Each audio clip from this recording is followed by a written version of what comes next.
Hey, aren't you going to contribute more around the house? If you're going to be that kind of wife, maybe you should just leave.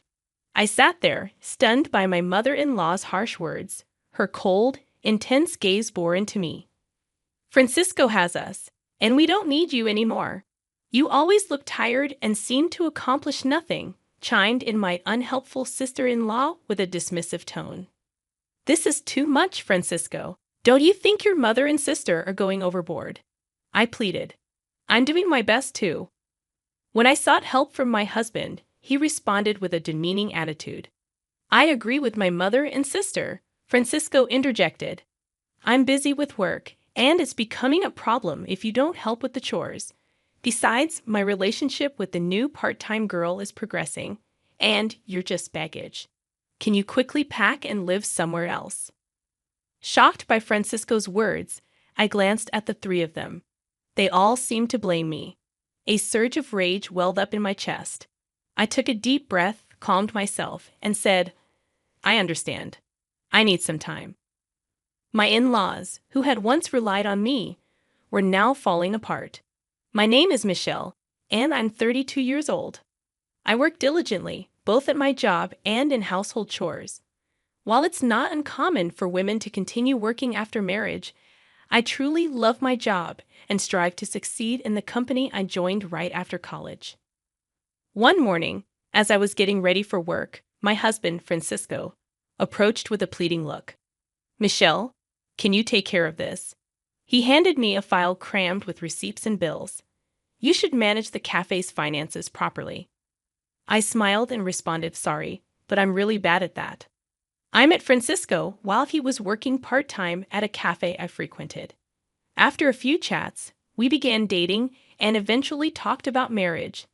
Now, Francisco owns the cafe, but despite his ability to run the business, he struggles with paperwork and always asks me to handle the accounting. As I sighed, my mother-in-law added, Michelle, I suddenly feel like eating Chinese food tonight. Could you rinse the rice well? Also, Mia and the kids are coming this weekend, so we need to plan their meals. Sure, I got it. I nodded to my mother-in-law's request and hurriedly left the house. Before marriage, I was excited about my new life with Francisco.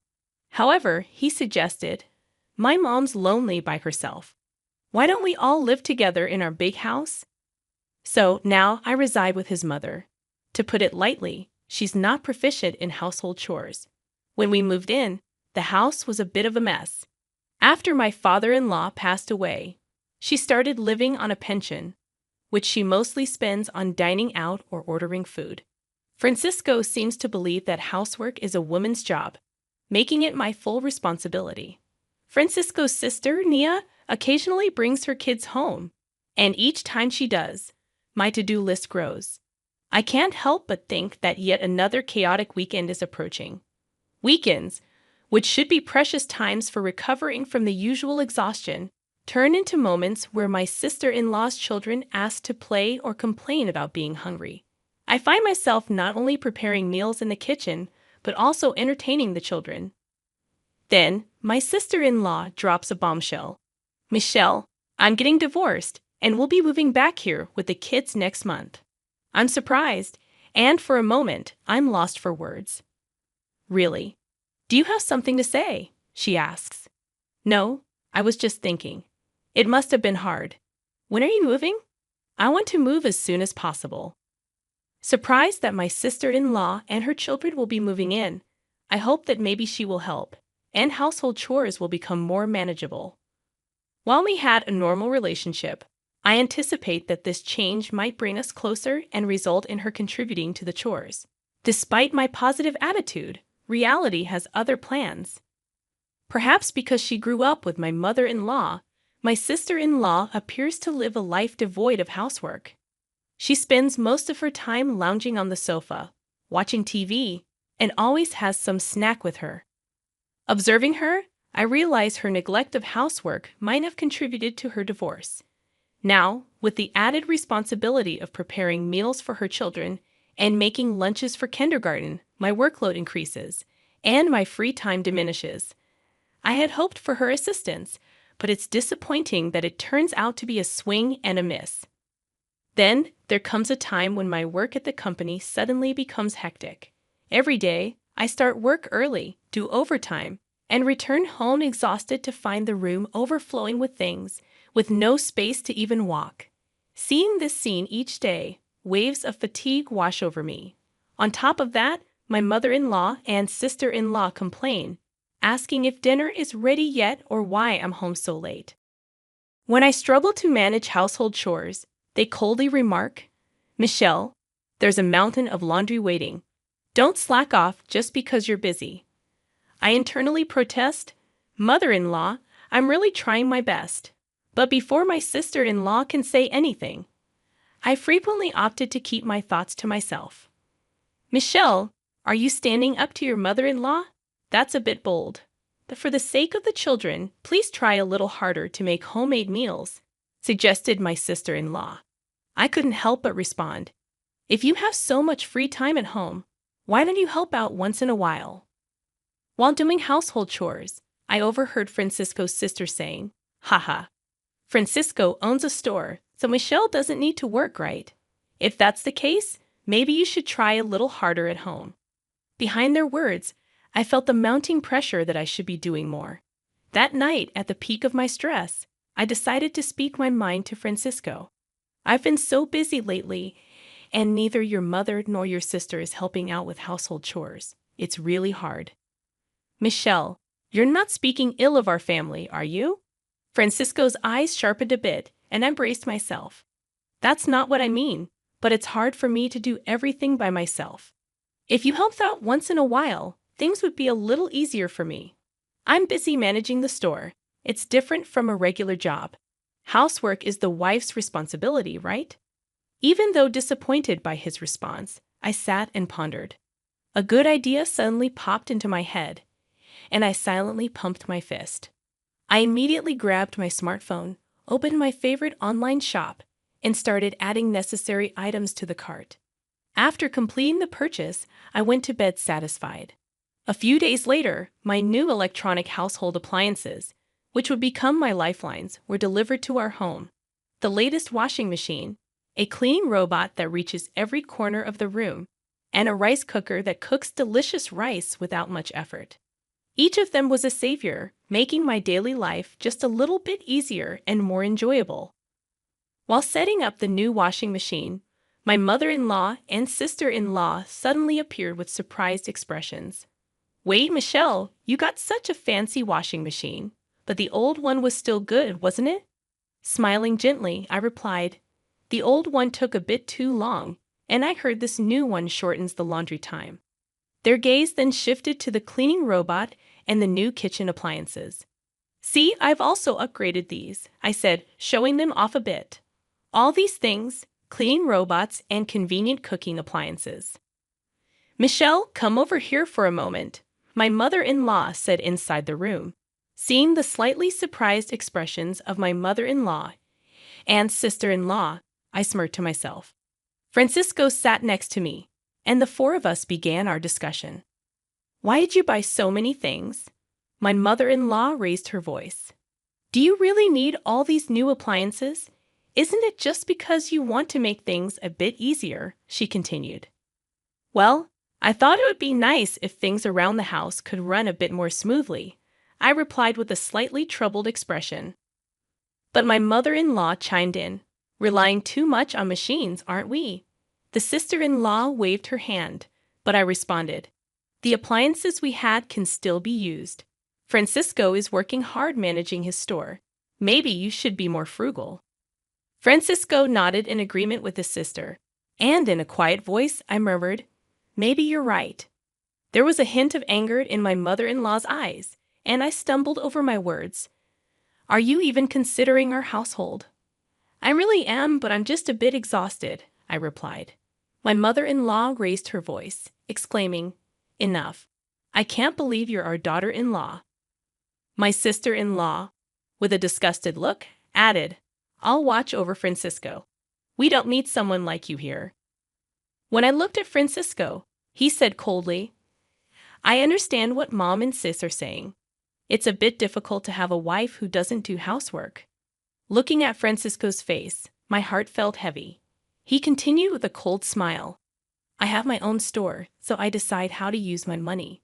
But being with someone who spends on anything and everything might be difficult.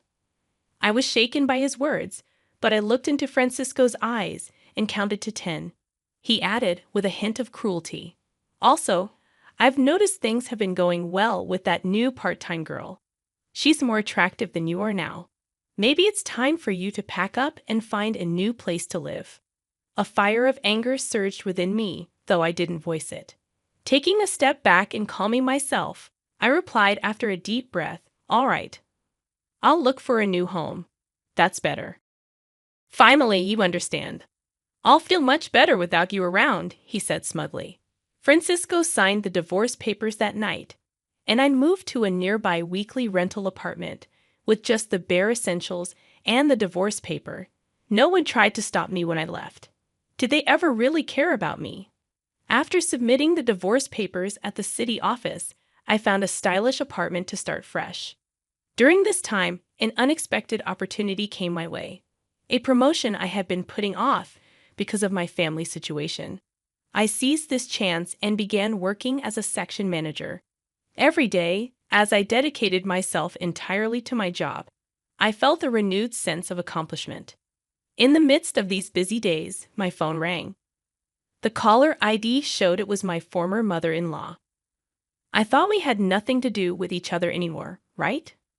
Without checking her message, I swiped to dismiss the call. My new life had begun, and I wouldn't look back at the past. A year flew by. One weekend, as I was relaxing in my room, listening to my favorite music, my phone rang again. To my surprise, it was my former mother-in-law. Wondering what she wanted after all this time, I picked up. "Hello, is something wrong, Michelle?" I finally got through. "I didn't think you would answer after so many calls." "Well, it's been a while. What's going on?" I asked. She hesitated for a moment and then asked, "How's your new life?" Despite her probing tone, I replied cheerfully, "It's great. I love my new apartment, and work is going smoothly. I even got promoted and am living freely." "That's good, Michelle. Can you come back home?" I was taken aback and blurted out, "Why?" "We're struggling financially." I thought to myself, I knew it, and responded cautiously. "Francisco's cafe only makes about $1,000 a month, right? If no one else in the family works, things could be tough." "You knew about that?" she asked. Yes, Francisco's cafe wasn't doing well. I was fully aware of its financial situation since I handled all the accounting. But he pretended to be the successful owner without understanding the real state of his business. It was almost laughable how oblivious he was. I handled all the finances and procurement, so of course. I sensed her shock. "You knew and didn't tell us?" "We had no idea you were doing so well in such a big company, or that you were contributing so much to the household expenses," my former mother-in-law exclaimed. I admitted, "Yes, I contributed more than $3,000 every month. Thanks to that, you all managed." The truth was, I used my salary to bridge the gap in Francisco's business losses. He seemed completely unaware of the situation, and after I left, it seemed reality hit hard. "Michelle, can you please come back?" she asked. Curious, I inquired, "So how's Francisco's cafe doing now?" She sighed. "We might have to close soon, and the part-time workers keep quitting." With an inward smirk, I commented on his slightly sloppy management style. "It's hard to keep it going for long, isn't it? His little bit of pride doesn't help. Not doing proper work. I mean, how many women out there do you think would be willing to support a guy like that?" My former mother-in-law was momentarily at a loss for words. I continued somewhat sarcastically, "Wait, I'm a bit busy now. Since you left, the house is a mess. It's chaotic with things everywhere."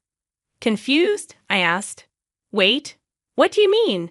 She described the disarray of their home with belongings scattered everywhere, looking like a storeroom.